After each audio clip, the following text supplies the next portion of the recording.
برای داشتن یک میز اتو حرفه‌ای میتونیم از ابر مکش استفاده کنیم. همونطور که میبینید ابر رو پهن میکنیم، سطحی که میخوایم روکش کنیم و انتخاب میکنیم. اگر کوچیک باشه مثل همین کار برمیگردونیم دور تا دورش با ماژیک علامت میزنیم و برش میزنیم. اگر بزرگتر بود میتونیم کاغذ الگو روی سطحمون پهن کنیم و اون کاغذ الگو رو روی ابر بذاریم.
برای اینکه ابرمون یه روکش کیسه‌ای داشته باشه پارچه رو دولا می‌کنیم، ابر رو می‌ذاریم روش، دور تا دورش رو برش می‌زنیم و می‌دوزیم. یه مقدارش رو خالی می‌ذاریم برای اینکه ابر رو بذاریم داخل و بعد اون مقدار باقی مونده رو با دست کوک می‌زنیم.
بعد از دوخت حالا کار برمیگردونیم، ابر رو میبریم داخلش.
برای روکش دوم بهتر از پارچه استفاده بکنیم که جنس پلاستیک داشته باشه. ابر رو میذاریم روش، دور تا دورش 4 تا 5 سانتی متر جای دوخت میذاریم برای دوخت اولیه و رد کردن کش.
بهتره که لبه کار رو سردوز کنیم. بعدش تقریبا 1 تا 1.5 سانتی متر میذاریم داخل، دور تا دورش رو میدوزیم.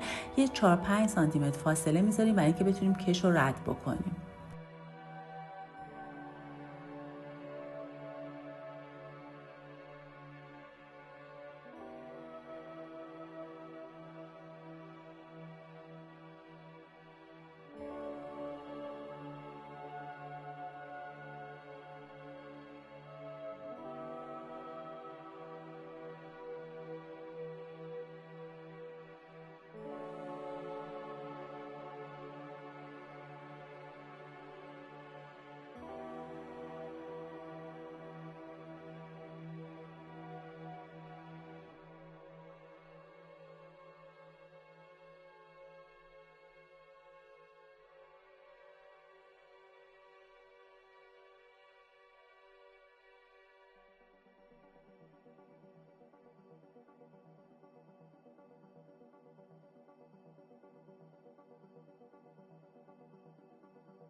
کش رو دور تا دور کار رد میکنیم ولی برش نمیزنیم.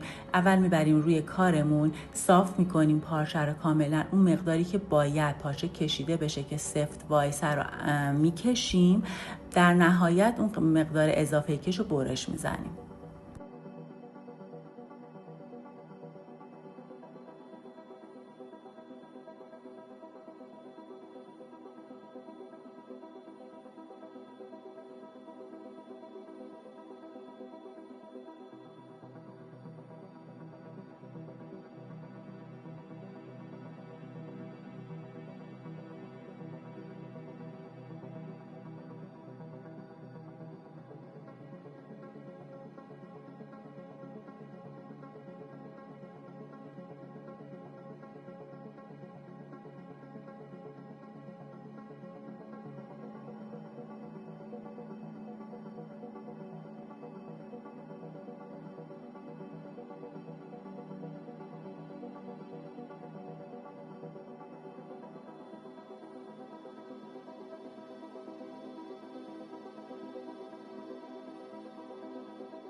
کار قبلی برای یه میز کوچیک بود، من همین رو برای میز اتو بزرگتر هم انجام دادم.